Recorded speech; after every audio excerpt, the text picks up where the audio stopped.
이관희 씨가 쓴 수필집이 있습니다. 이관희 씨가 쓴 수필집이 있는데 그 제목이 뭐냐면 꽃과 여인을 노래할 수 없는 시대라고 말합니다. 꽃과 여인을 노래할 수 없는 시대. 그 책에서 현대인들이 잃어버린 것에 대해서 이렇게 표현하고 있습니다. 그 뭐냐면 우리는 누룽지를 잃었습니다. 대신 라면과 반짝 일회용 문화를 얻었습니다. 그 속에서 도란도란 소곤거리는 아빠 엄마의 정다운 말소리를 잃어버렸습니다. 우리는 명품 가구와 불란서재 향수와 미국 영화를 얻었습니다. 그리고 마침내 인터넷도 얻었습니다. 대신 반만년 백의 민족의 얼을 송두리째 내어주었습니다. 우리는 이 시대에 많은 편리함과 쾌락을 누리고 있습니다. 대신에 연날리기, 땅 따먹기, 제기차기, 구슬차기를 잃어버렸습니다. 컴퓨터 게임에 빠져들었습니다.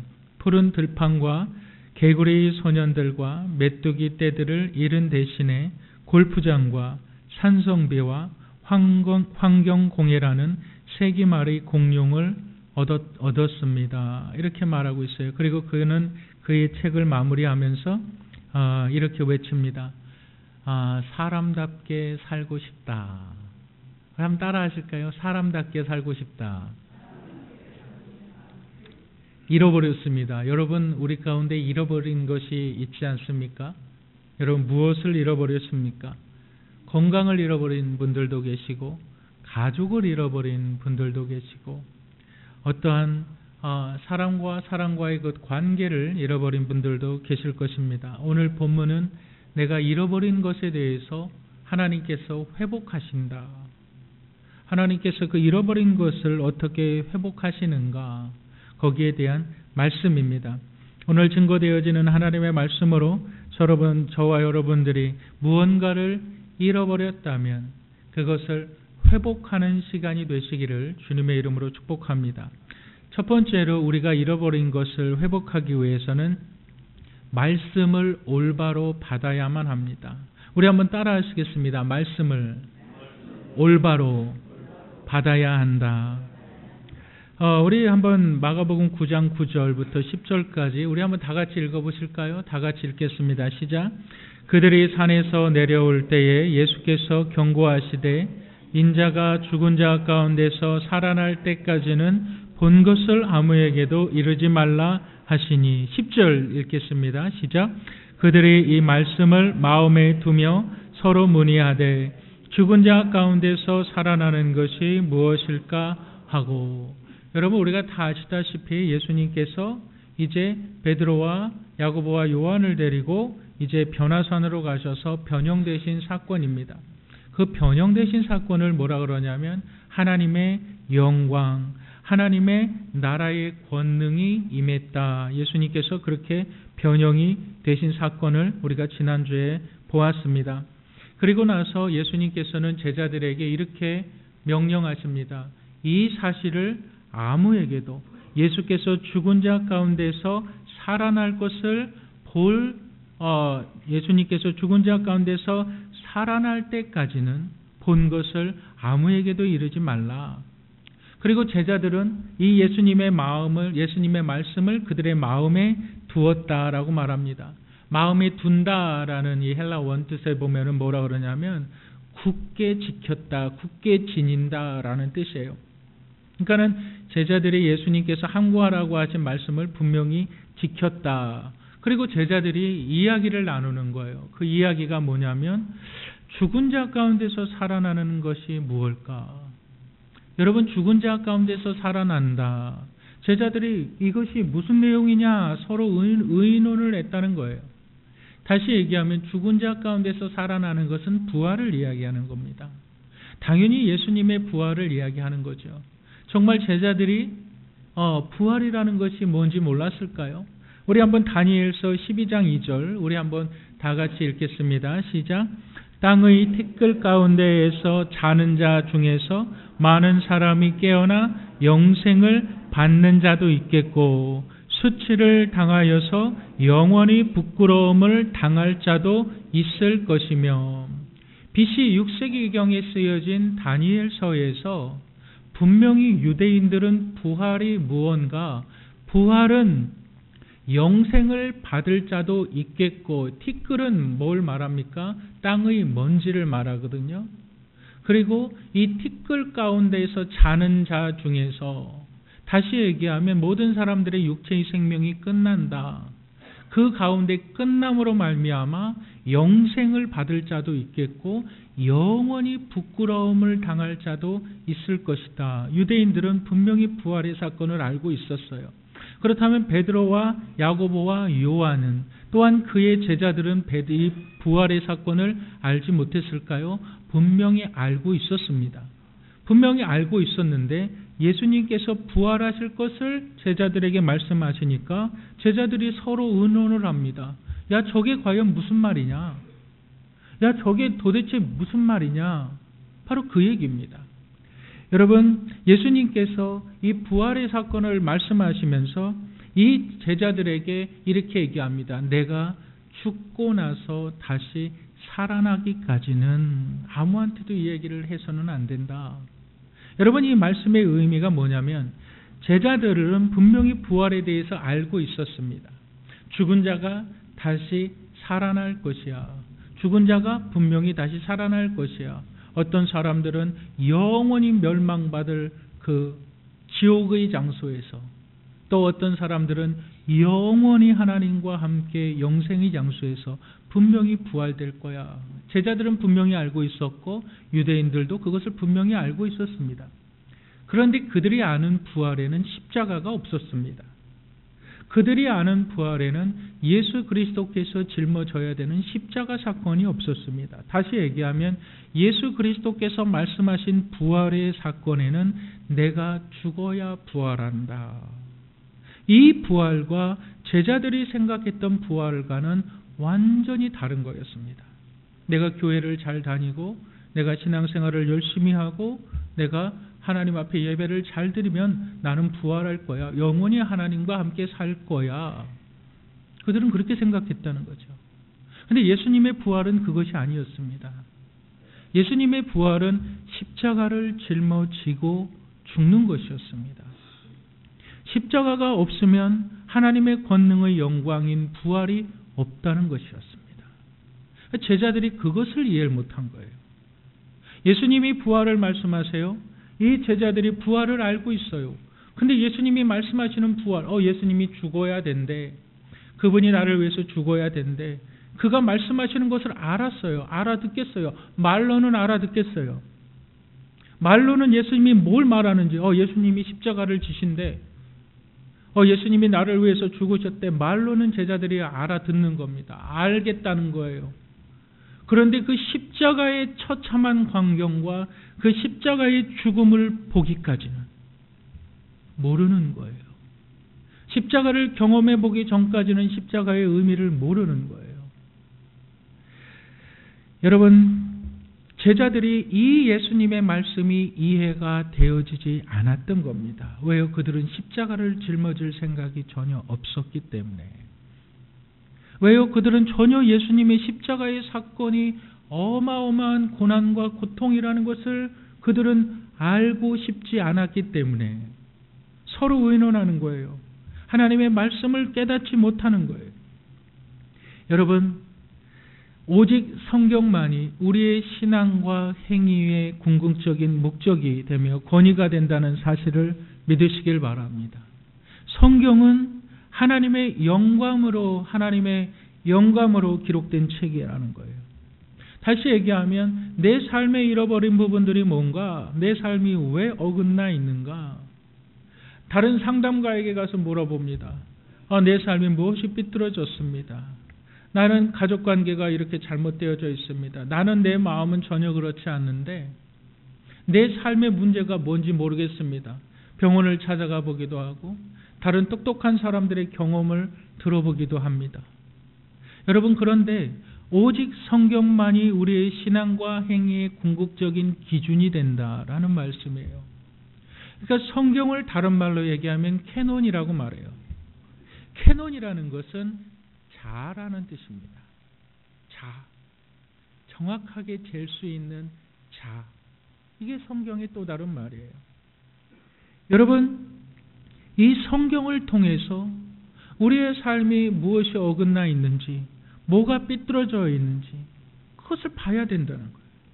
우리가 정말 회복하기 위해서는 똑똑한 사람의 말을 들을 필요도 없고, 병원에 찾아가서 의사의 말을 들을 필요도 없고, 우리가 상담가를 찾아갈 필요도 없고, 어떠한 법률가를 찾아갈 필요도 없고, 정말 하나님께서 무엇을 말하고 있는지 그것을 내 기준에 맞추지 말고 하나님의 기준에 보라는 거예요. 여러분, 인류의 역사상 사단이 그리스도인들을 박해하는 가장 큰 박해는 바로 성경을 없애는 거였어요. 이 사단이 성경을 없애는 것 중에 하나가 뭐냐면 성경을 불태워버리는 거예요. 불태워버리는 거예요. 우리 한번 예레미야서 36장 28절 한번 읽어보실까요? 우리 다 같이 한번 읽어보겠습니다. 시작.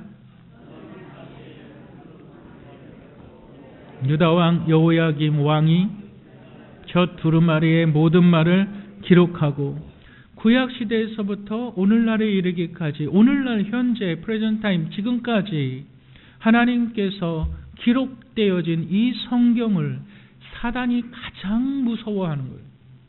여러분, 그래서 이 유다 왕 여호야김 시대에 이 예레미야 선지자가 활동했던 그 시대의 모든 성경을, 모든 두루마기를 다 태워 없애버리라고 합니다. 그리고 나서 이제 이 두루마리 성경이 다 없어져요. 그러니까 하나님께서 예레미야에게 다시 말씀하십니다. 불타 없어진 그 성경을 다시 써라. 다시 써라. 여러분, 이 유대 시대만 그랬을까요?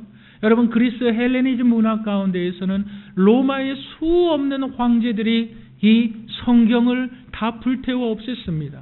심지어 네로 황제 같은 사람은 기독교인들이 사는 그 지역을 다 불태워 없애버리라고 했습니다. 왜요? 그리스도인들이 성경을 아니까요. 성경을 불태워 없애버리라는 거예요. 왜요? 성경을 읽으면 안 된다는 것을 사단이 알고 있기 때문에. 성경을 읽는 것 자체가 하나님의 능력이 그 안에 있다는 것을 알기 때문에 성경을 없애버리라는 거예요. 여러분, 이 성경의 박해는 지금도 계속되어지고 있어요. 지금도 북한에서는, 아니요, 지금도 어떤 무슬림 지역에서는 지금도 성경을 가지고 있는 것 하나만으로도 그들은 생명의 위협을 느끼고 있다. 왜 그럴까요? 도대체 성경이 뭐기 때문에? 여러분, 성경이 뭐기 때문에 그럴까요? 성경은 하나님의 말씀입니다. 여러분, 두 번째 사탄이 이 박해하는 두 번째 방법은 뭐냐면 성경을 잘못 이해하게 만드는 거예요. 너 성경 읽어? 그래, 성경 읽어. 성경 읽어. 성경 많이 읽어. 그런데 정말 그 성경을 읽음으로 해서 그 사람이 변화되느냐? 그걸 보면 안다는 거예요. 변화가 안 돼요. 그래, 계속 성경 읽어. 성경 읽어. 너 의로워. 너 잘났어. 너 대단해. 성경 읽어. 성경 읽어. 전혀 변화가 일어나지 않는 거예요. 왜 그럴까요? 마치 제자들의 모습과 똑같은 거예요. 여러분, 성경은 하나님의 감동으로 기록된 책이므로 영의 양식이고 하나님의 양식인 줄 믿으시기를 바랍니다. 그것은 받는 겁니다. 하나님의 양식은 위로부터 내가 받는 것입니다. 받는 것이지 내가 받고 싶으면 받고 내가 받기 싫으면 받지 않는 것이 아닙니다. 성경은. 여러분, 법을 한번 생각해 보시길 바랍니다. 여러분, 법을 알고 지키는 사람들이 얼마나 있을까요? 여러분, 정말 법을 잘 알고 있기 때문에 법을 지킨다고 생각하십니까? 그렇지 않지요. 법을 정말 알고 지키는 사람들은 몇 안 됩니다. 근데 왜 법을 지키십니까? 이 법을 지키지 않으면 나에게 이 법에 따른 대가가 있기 때문에 그런 겁니다. 여러분, 하나님의 말씀이라는 것은 내가 위로부터 내가 받을 때에, 읽을 때에 내가 아멘, 아멘, 아멘으로 받는 것이지, 내 경험과 내 생각으로 내 잣대로 하나님의 말씀을 판단하고 이렇게 자르고 이렇게 자라서 하나님의 말씀을 내 삶에 이용하는 것이 전혀 아닙니다. 제자들이 그랬다는 거예요. 제자들이 그랬고 그 당시의 사람들이 그랬어요. 여러분 보시길 바랍니다. 여기에서 이 제자들이 얘기하는 것이 그것입니다. 이들이 얘기하는 것이 뭐냐면 10절에서 보니까 여러분 그들이 이 말씀을 마음에 두며 서로 문의하되 서로 이야기하되 죽은 자 가운데서 살아나는 것이 무엇일까? 다시 얘기하면 하나님 말씀을 받지 않겠다라는 거죠. 당신 예수님이 나에게 뭐라고 말씀하시든 나는 그 말씀 받지 않겠다. 잘 모르겠는데요. 지금 이 말이거든요. 정말 그들이 모르는 것이 아니라, 정말 그들이 부활에 대해서 모르는 것이 아니라 예수님 앞에 잘 모르겠다. 그 말의 뉘앙스가 뭐예요? 나는 십자가를 지기 싫다 이 말이죠. 나는 부활의 영광이 참여는 하고 싶은데, 나는 영원한 천국에 복 주시는 하나님을 믿고는 싶은데 십자가는 짊어지기 싫다. 그러니까 그들이 하는 말이 나는 이 말 뜻이 잘 뭔지 모르겠다. 그것입니다. 여러분, 하나님의 말씀을 받으시기를 주님의 이름으로 축복합니다. 이 말씀이 나의 삶을 회복하는 거예요. 이 말씀이, 하나님의 말씀이 나의 삶의 잃어버린 영역들을 회복하는 줄 믿으시길 바랍니다. 하나님의 말씀은, 위로부터 내려오는 하나님의 말씀은 받는 것이지 내가 재단하는 것이 아닙니다. 이해가 안 되어도 받는 것입니다. 법이 이해가 되어지지 않아도 지켜야 되는 것처럼 하나님의 말씀은 이해가 되어지지 않아요. 그런데 받아요. 받고서 아멘하고 지나다 보면 1년이 지나고 2년이 지나고 3년이 지나고 5년이 지나고 이 말씀이었구나. 성령의 깨닫게 하시는 역사가 그것이에요.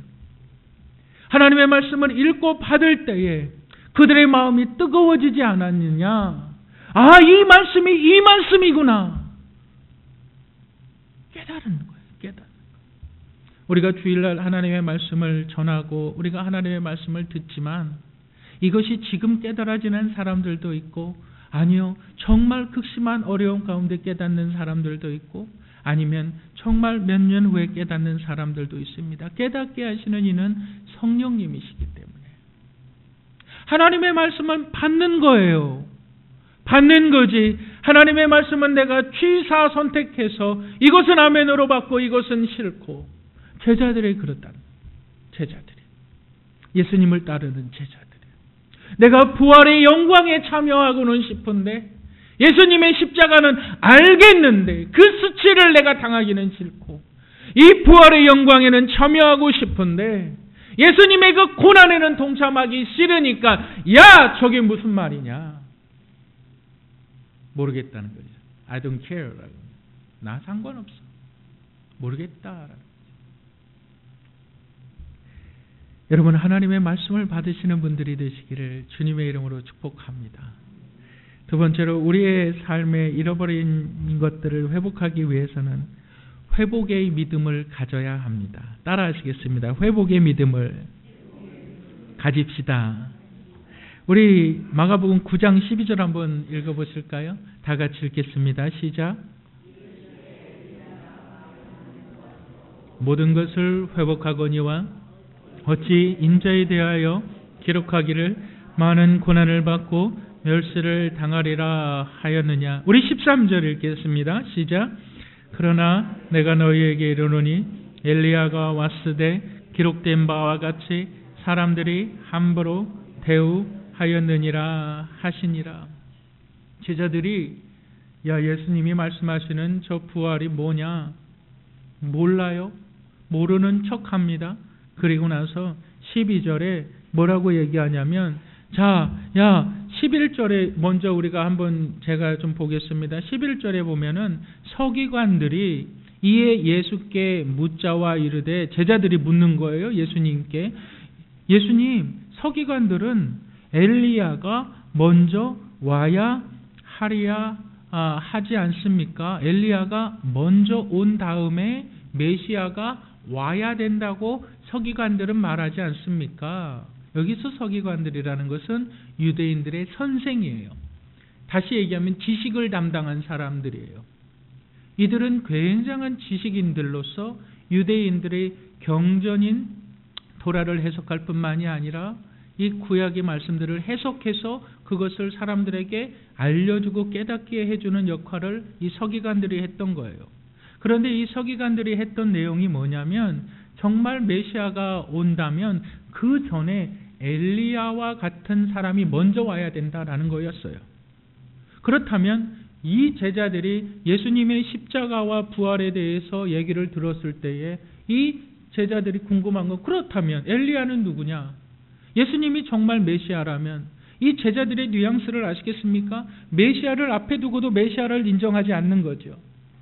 그러면서 이 제자들이 하는 말이 뭐라 그러냐면, 서기관들은 어찌해서 엘리야가 먼저 와야 된다고 하지 않습니까? 라고 말을 하는 거예요. 그랬을 때 예수님께서 말씀하십니다. 엘리야와 같은 자가 왔으되 너희가 그들을 함부로 대했다. 함부로 대했다는 말은 뭐냐면은 그를 신경 쓰지 않았다. 그야 하는 일에 전혀 귀 기울이지 않았다. 여러분, 구약에서의 엘리야는 아합 왕과 이세벨에게 고난을 받다가 정말 하나님의 말씀을 선포한 자입니다. 그 아합과 이세벨 왕은 엘리야를 향하여서 엄청난 핍박과 고난을 안겨준 자들이었어요. 그런데 이 엘리야는 그 가운데에서도 하나님의 말씀을 전파하셨어요. 그 전파된 내용이 뭐였냐면, 이스라엘 백성들아 회개하라. 너희가 회개하면 하나님께서 회복하신다. 이거였어요. 너희가 회개하지 아니하면 하나님께서 회복하지 않으신다. 너희가 회개하라. 그러면 하나님께서 회복하신다. 그런데 그 내용을 아합은 듣기 싫어했어요. 그래서 이세벨은 듣기 싫어했어요. 그래서 엘리야를 죽이려고 했어요. 그런데 이것이 예수님 오기 전에 똑같은 사람에게 일어나요. 그가 바로 침례 요한이었어요. 침례 요한이 광야에서 외친 소리는 뭐였냐면, 회개하라, 천국이 가까이 왔느니라. 그랬을 때에 이 아합 왕이 엘리야를 받게 했던 것처럼 침례 요한을 받게 했던 왕이 바로 헤롯 왕이었고, 이 이세벨과 같은 자가 바로 헤로디아였어요. 이들은 침례 요한을 그 딸에게 씻겨서 목배임을 당하게 합니다. 이 침례 요한은 정확하게 엘리야의 사역을 감당한 하나님이 보내신 선지자였어요. 그러니까 이 제자들이 예수님을 향하여서, 그렇다면 당신이 메시아이면, 정말 주님이시면 엘리야가 먼저 왔어야 되지 않습니까? 그때 예수님께서 하시는 말씀이, 침례 요한, 그 엘리야와 같은 사람 침례 요한이 왔으되 너희는 그의 말을 듣지 않았다, 무시했다. 이 말씀을 하시는 거예요. 그러나 여기에서 중요한 것은 뭐냐면, 그의 회복이 일어났다라는 거예요. 그의 회복이. 왜요? 약속대로, 구약의 약속대로 예수님께서 오신 거예요.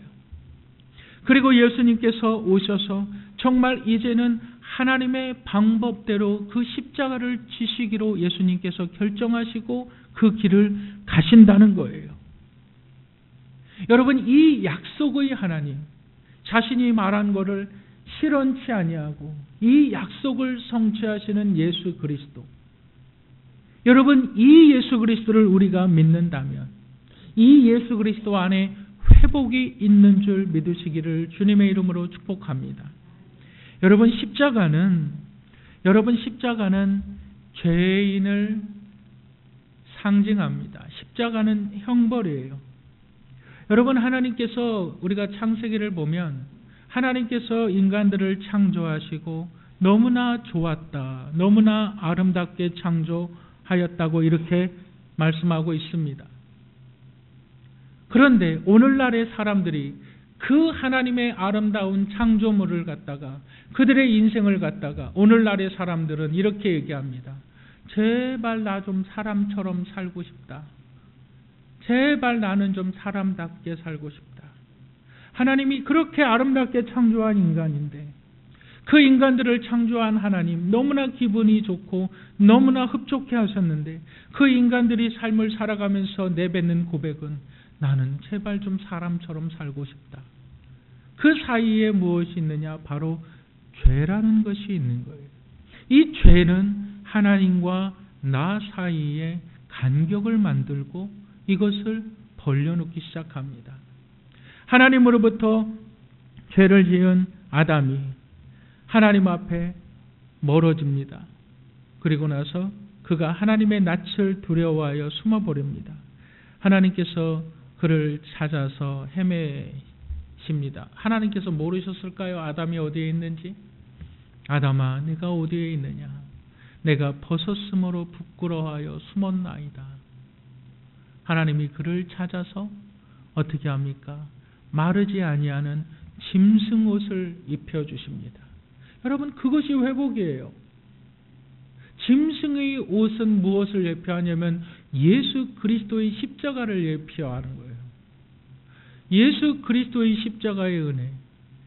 내가 부끄러워 숨었나이다. 그 부끄러움을 예수 이 자신의 죄로 인하여서 부끄러워서 그 수치를 가린 무화과 나뭇잎을 하나님께서 짐승을 잡아서 짐승의 가죽으로 그 부끄러움을 덮어주신 거예요. 이게 십자가라는 거예요. 이게 십자가라는 거예요. 우리의 부끄러운 인생들을 예수 그리스도의 보혈로 덮어주셨다는 거예요. 여러분, 이것이 십자가의 은혜라는 거예요. 이것이 회복의 은혜라는 거예요. 하나님께서 이 십자가를 통해서 우리를 회복하셨다면 우리의 삶의 작은 영역의 부분들을 왜 회복하지 않으시겠습니까? 여러분, 십자가 앞에 감사하시고 십자가 앞에 나아가시는 분들이 되시기를 주님의 이름으로 축복합니다. 이 죄는 하나님과 우리 사이를 갈라놓았다. 감사가 없어요. 기쁨이 없어요. 은혜가 없어요. 왜요? 십자가를 깨닫지 못하니까. 어저께 제가 아침 일찍 전화를 받았어요. 최정숙 권사님한테 이렇게 전화를 받았는데 새벽에 한일병원 응급실로 가셨대요. 자꾸 소변이 이렇게 안 나오고 막 몸이 너무 안 좋아서 병원에 가니까 병원에서 급성 신부전증이라고 얘기를 하더라고요. 그래서 빨리 그 자녀들에게 연락을 해라. 그리고 이제 자녀들에게 연락을 하고 이제 저한테도 연락이 와서 이제 바로 달려갔어요. 저 어떻게 된 건가? 달려갔어요. 그러고 나서 이제 참 그 모습을 보니까 이제 호수를 다 끼고 계시고 이 모습을 보니까 참 마음이 털썩 주저앉아요. 참 마음이. 그러면서 제가 다시 한번 제 마음에 드는 것은 뭐냐면 정말 복음을 확실하게 전해야 되겠다. 정말 이 복음을 정말 확실하게 전해야 되겠다. 여러분, 정말 하나님의 은혜를 깨닫는 분들 되시기를 주님의 이름으로 축복합니다. 영원한 십자가의 은혜, 영원한 부활의 은혜, 영원한 은혜, 그것을 깨달으시길 바랍니다. 돈도 별로 필요가 없는 것 같아요. 돈이 중요하지만 물질이 중요하죠. 돈이 참 물질이 필요하죠. 그런데 여러분, 있을 때 베푸시기를 주님의 이름으로 축복합니다. 내가 베풀 수 있는 물질 없는 분들 상관하지 마시고 있을 때 베푸시기를 주님의 이름으로 축복합니다. 내가 물질로 인하여서 안타까워하는 인생이 되지 않고 물질로 인하여서 정말 복음이 더욱더 효과적으로 전달되어질 수 있도록 여러분 좀 그런 분들이 되시기를 주님의 이름으로 축복합니다. 돈이 있어도 이 죽음의 문제를, 이 병의 문제를 해결할 수가 없더라고요. 너무나 당연하지만 너무나 당연하죠. 아무리 돈이 많고 아무리 배운 것이 많고 아무리 똑똑하고 아무리 잘났어도 이 죽음의 문제를, 이 죄의 문제를 해결할 수가 없는 것 너무나 당연하죠. 그래서 예수 그리스도께서 그 문제를 해결해 주셨습니다. 인간으로서는 어찌할 수 없는 영역이 있어요. 사람으로서는 어떻게 할 수 없는 영역들이 있어요. 바로 죄가 사람으로서는 어떻게 할 수 없는 영역들이라. 그래서 하나님의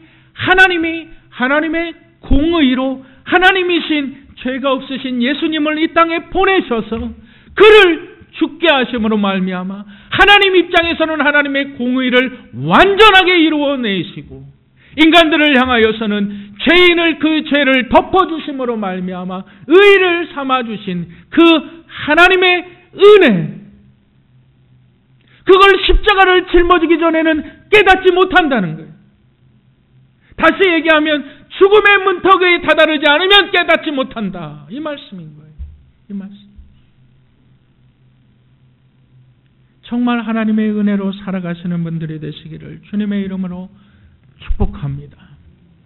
십자가의 은혜가 우리를 회복하셨다면, 십자가의 은혜가 우리를 회복하셨다면 우리의 삶의 모든 영역들을 하나님께서 회복하지 않으실까요? 우리 한번 로마서 5장 12절 한번 읽어보시겠습니다. 로마서 5장 12절 다 같이 읽겠습니다. 시작.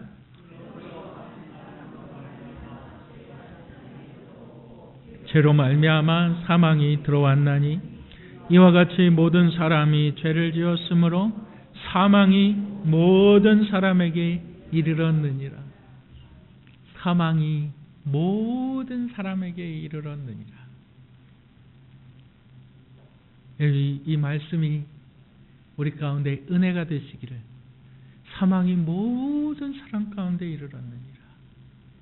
이 죽음의 문제, 이 죄의 문제, 이 병의 문제, 이 질병의 문제, 제가 지난번에도 말씀드렸듯이 질병은 우리가 죽는다는 것을 그때그때마다 깨닫게 하는 사실인 줄 믿으시길 바랍니다. 이 죄의 문제, 이 죽음의 문제, 누가요? 예수 그리스도께서 해결하셨다고요. 그리고 나서 로마서 5장 1절에서는 뭐라 그럽니까? 우리가 주 예수 그리스도와 함께 화평을 누리자. 그가 모든 것을 회복하셨다. 이 말씀이거든요. 그가 우리의 삶의 모든 부분들을 회복하신다. 이 말씀이거든요. 우리의 교회도 십자가의 은혜로 회복되어져야 되고, 우리 성도들도 주의 은혜로 회복되어져야 되고, 우리의 모든 삶의 영역들이 주의 은혜로 회복되어져야만 됩니다. 우리가 돈을 많이 벌었어요. 부자가 되려고요. 우리 교회가 부흥돼가지고 많은 사람들이 여기에 와서 막 예배드리고 신나고 떠들고요. 물론 좋은 일들이죠. 회복이 먼저입니다. 십자가의 은혜가 먼저입니다. 십자가의 보혈이 먼저입니다. 이 보혈을 붙잡고 나아가시는 저와 여러분들이 되셔서 날마다 회복의 은혜를 경험하시는 여러분들이 되시기를 주님의 이름으로 축복합니다.